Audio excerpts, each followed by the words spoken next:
Hi everybody, good afternoon.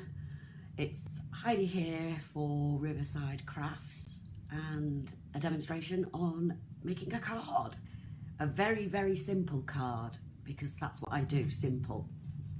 But it's a new stamp that we've got in, and we've got them in a few different sort of images.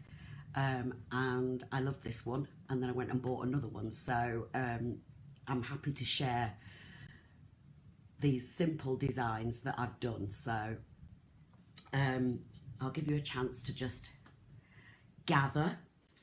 And I took my inspiration from, obviously shops now are trying to get rid of plastic bags, and a lot of places, I know Tesco specifically because I shop at Tesco's, you can use brown bags instead of carrier bags and things like that when you're weighing out your vegetables and fruit. And I seem to have a massive stash of brown bags, brown paper bags. And thought, what can I do with them? Well, I use some of them in my mixed media, and I use them in my journals, and if I'm making albums and stuff like that, I try to use them up in that kind of way. But I wanted to try and use it on a card, so I decided I'd print onto a brown paper bag. So this is the card that I made. Oh, there we go. And it's a hare, and the stamp is from Crafter's Companion. I'll show you the stamp in a second. It just says best wishes. And because I did it on, hi Dawn, because I did it on a brown paper bag, obviously I didn't need to colour in my hair because I thought he's already got his colour. So all I did was highlight him a bit with some white jelly pen and a little bit of green with my distress inks. So I used it to paint with. So that's what we're going to do. Okay, let me show you the stamp. Put that there so I can see it. So this is the, sorry, get the glare off it. This is the stamp set. So you also get two leaf stamps with it. So you've got two little, one there and one there. You've got best wishes, but you've also got hello as well, so it can be a general one. It doesn't have to be a birthday one. And then of course you've got your beautiful hair. The little sentiment I used was the best wishes. Okay, let's get started. Let me turn the camera down for you. Okay, so to start off with, I've ripped, this was a really big jumbo sized paper bag, so I've ripped, just randomly ripped it to shape it and scrunch it up nicely. It is a lovely stamp, yes. So scrunch it up and then just flatten it back out again. You don't want to take any of those creases out because that's part of its character. Okay, so I've already loaded the stamp into my stamp press. So I'm just going to lay my paper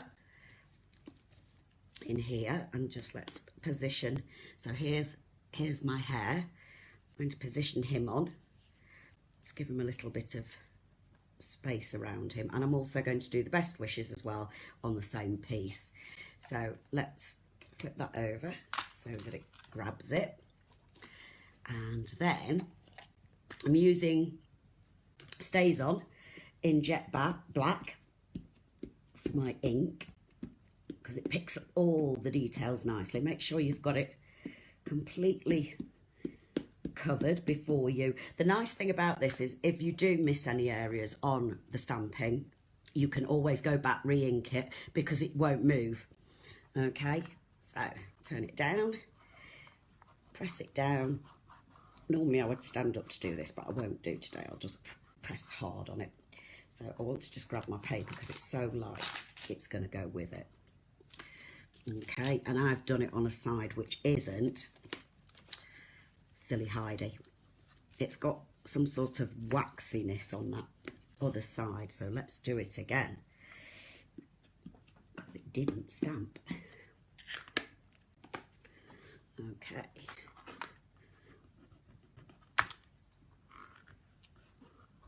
There we go. Okay, so mine didn't stamp again. major drama. Hang on, got another piece of brown paper here. Let's try it on here. There we go. What's he going to be? Let's just move him over. Okay, let's fingers crossed it works this time, guys.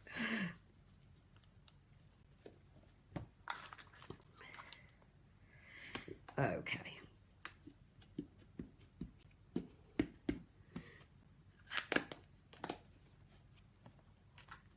Okay, let's press it down.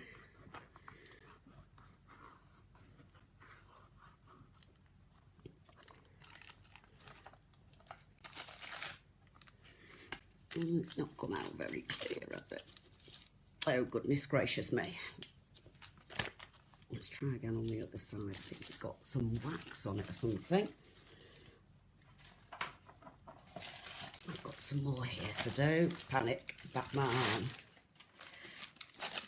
Let's try you again.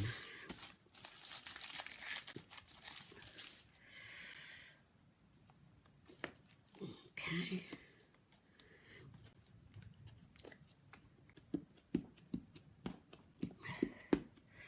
Come on, Mr. Hare, don't play up.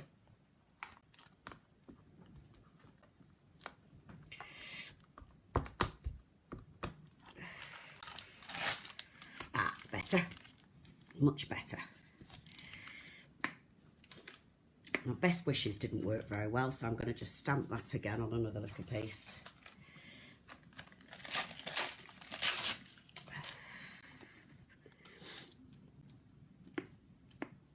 And as I say, the nice thing about this is, oops, you can reposition it, etc. Where's my pack gone? Put it on there. And let's just stamp that one again. See, so nothing goes right for me sometimes as well, guys. So if it happens to you, it happens to all of us. Okay, so that's been stamped as well. Let's put that down there. Now,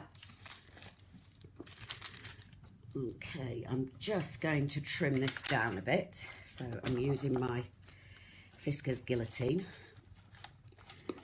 And I tend to use so there's on my guillotine, there is an edge here and it's got a line, a raised line. And I use that line, whoops, as a kind of space from the edge of my stamped image.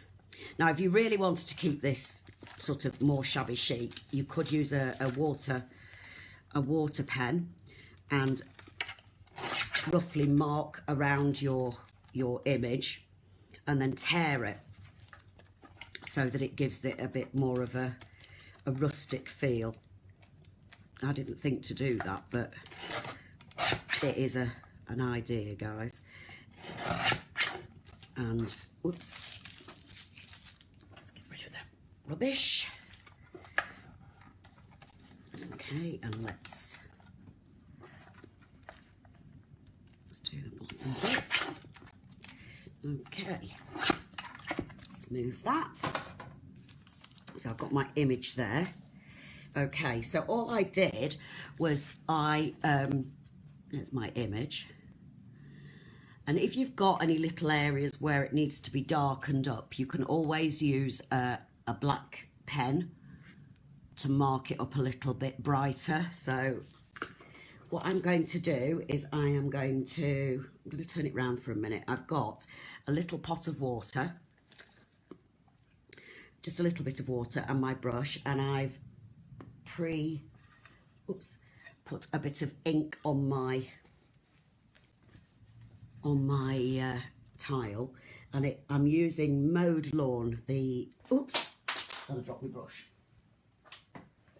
Mowed Lawn, which is from the Tim Holtz Distress Inks, and I just squidged a bit down on my tile, and with the water you can use it to paint with. So I'm just gonna, I don't want it to be too bright on some of the on the grass, but you've got these little grass stalks. Now, be careful not to use your brush too wet, otherwise it's going to really make a mess of the paper bag and you might end up with it sort of going right through, which you don't want.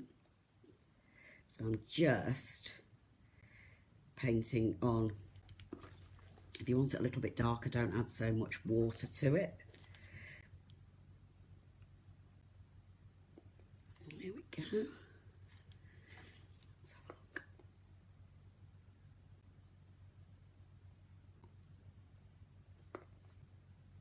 And if you let it dry in between doing your painting, you can then go back to it and make it slightly darker by just adding another little layer over it. And I am by no means very good with painting. I'm not very good at doing shadows and, you know, variations where the light is and stuff like that. So don't think that you have to be, you know, a wonderful artist to do this. You really don't. You can do it. I mean, it doesn't have to be distress inks painted. It can be, you can use your colouring pencils, you can use, you could use acrylic paints, you know, it's up to you what you use to colour it with. But you just, I don't think you need, with it being on brown paper, I don't think it needs a lot of, you know, colour on it. I think it just makes it pop by putting just a bit of green on the areas where there is grass.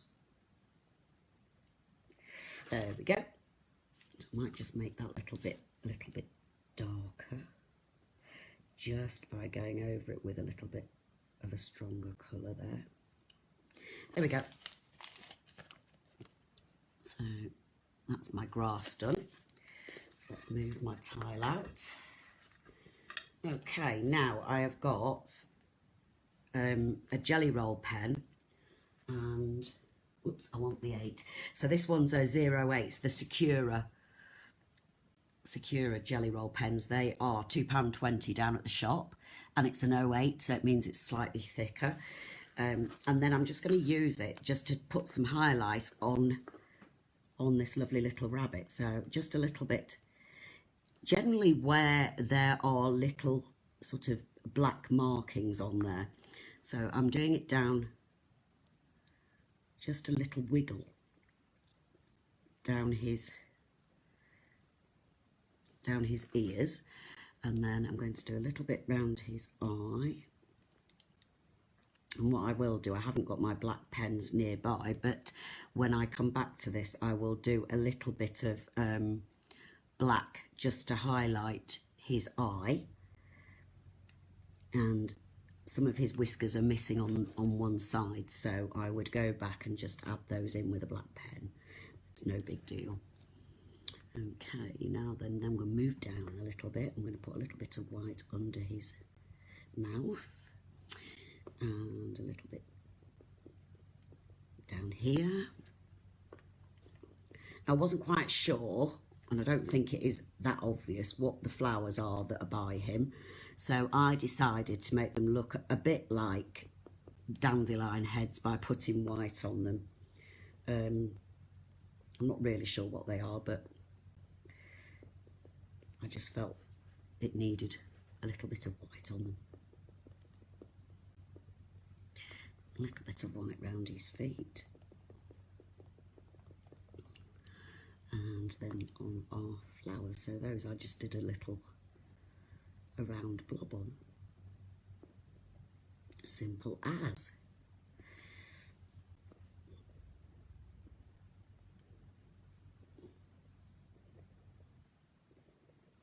So obviously those of you that have done card making before with us, you know, you will know of Crafty Lou, and she is a master of using the inks to watercolour with. And she can get, you know, the darkness and light of all these things, but I'm not I find it really difficult to actually get those bits. So there we go, there's my rabbit.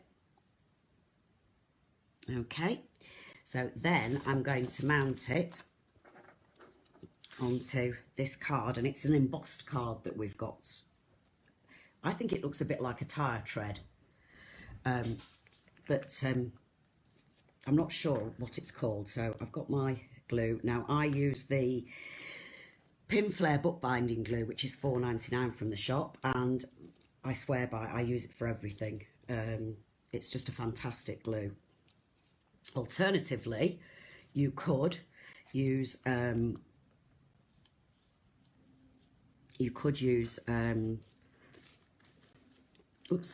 double-sided tape. So I have got the brown double-sided tape as well, but it's entirely up to you. I think people have their own choice as to what adhesives they use, whether it's tape or whether it's glue.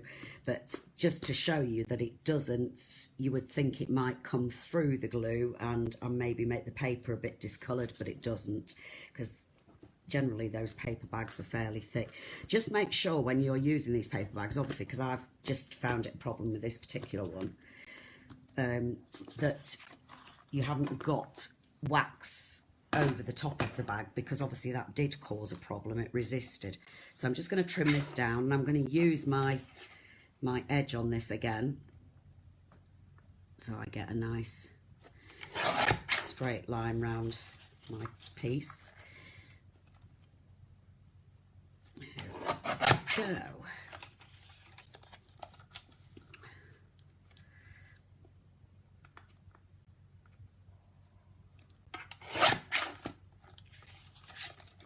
And on this side as well. You can measure this if you prefer, but I tend to just do it by this particular, this edge down here. It's got a raised piece, and I use that as the gap that I'm going to leave on my pieces. Right. No, I need to cut him down a bit. Silly me. Let's cut you down a bit, boy.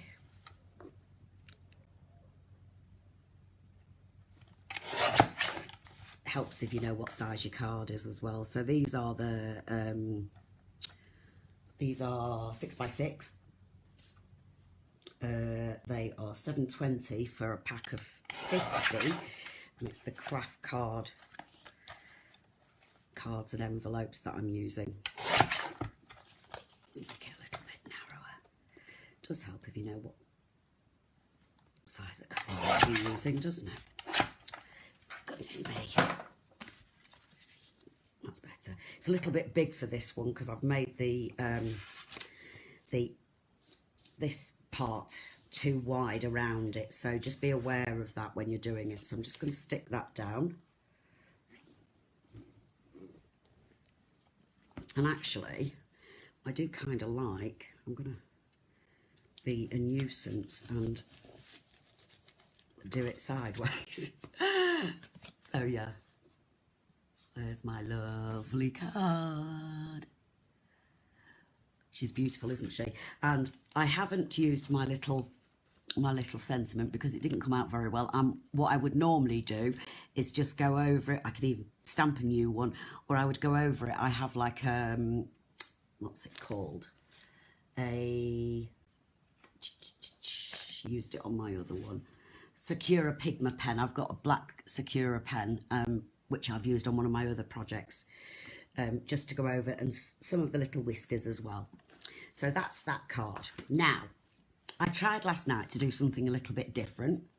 So let's turn you back up to me for a minute. Sorry. It is cute, isn't it, Dawn? Okay, so last night I thought I want to do something that does it differently. The name of the stamp is, where are we? Meadow Hare by Crafter's Companion. So I did another one last night, and I did this one on linen. So this is on linen, the little embellishment, the little sentiment, and this is on linen. And this one I coloured in the whole thing, and put a little button and put some string on it. And this one, I used Vintage Photo, which is they're all distress inks from Tim Holtz. Vintage Photo for the hair, He is, isn't he? Vintage photo, mowed lawn for the grass, Victorian velvet for the ears, and a Posca pen in white because the jelly roll pens won't show up very well on the linen. So I used a Posca paint pen, which we also stocked down at the shop, and also the Secura Pigma pen in black to highlight the sentiment because it doesn't stamp brilliantly. You had the outline of it, but I just had to go over it slightly on the linen just to highlight it more. So yeah, that's that one. And as I said, they've got loads of other animals on them, and I think there's a cat one as well, but I particularly liked, there's a dog one, and just before I came on I decided to have a go at the dog one. So there's the doggy one. She's gorgeous. It was a very, very, very quick make, so please be understanding and kind. But yeah, that's the doggy one, and she's been done with brush cord and scattered straw on her body, tattered rose on her tongue, ground espresso for her nose, and pumice stone for the bone. And let me show you the stamp for this one. It is gorgeous. So on this one, you get the doggy, you get a bone, a bowl, a collar, you get the little paw prints, and then the words say, home is where the dog is, for forever friends, and a dog is the only thing on earth that loves you more than he loves himself. That's definitely my darling doggy, Tinkerbell. So I hope you enjoyed it. I'll show you the cards once more so you can see them again. So there's the linen one. Okay, there's the one we made. Oops, let's take it back a bit. The lovely Hare. It could be Heidi the Hare. And then there's the doggy one. And I know I'm going to be going back down the shop and seeing what other ones they've got, because the detail on them is beautiful. They really are a fantastic stamping people, the Crafter's Companion. I really love them. And the stamps are so reasonably priced. I think it was, is it, Caroline, is it £4.90 something for the stamp? I've took the price off it. I think it was £4.99. I'll have to confirm that with Caroline though, because I'm not 100% certain, but I'm pretty sure it was about £4.99. I know they were very, very, very reasonable. So, okay, guys, I hope you enjoyed that, and I hope I should be doing some more crafting bits for you. I enjoy doing it. I'm not by no means an expert with crafting. Mind you, I'm not at beading either, but I do know a bit more about beading. But crafting, I love doing. I love doing at home. Never really taught crafting as such. That's Caroline's domain, and Crafty Lou and all the rest of the guys that do the card making. But I can do basic stuff, and sometimes simplicity's really nice, and you don't have to go overboard and use loads of different techniques and stuff. So sometimes simplicity works out really well, and just finding one thing that works. I mean, particularly I like the brown bag, the paper bag one, and I love the linen. It looks beautiful on linen, and actually if you did that on linen, coloured it in and then beaded it over the top of it, you could add it onto a canvas bag, or you could bead it and put it onto a card, so it would look stunning. There's so many variations you can do with this, so have fun. Okay guys, I think that's it. Okay, well, I look forward to seeing you soon. I think I'm doing one in another sort of 3 weeks or so, and my next beading one is not next week, the week after, but I don't know what I'm doing. Okay, thank you all. Bye bye.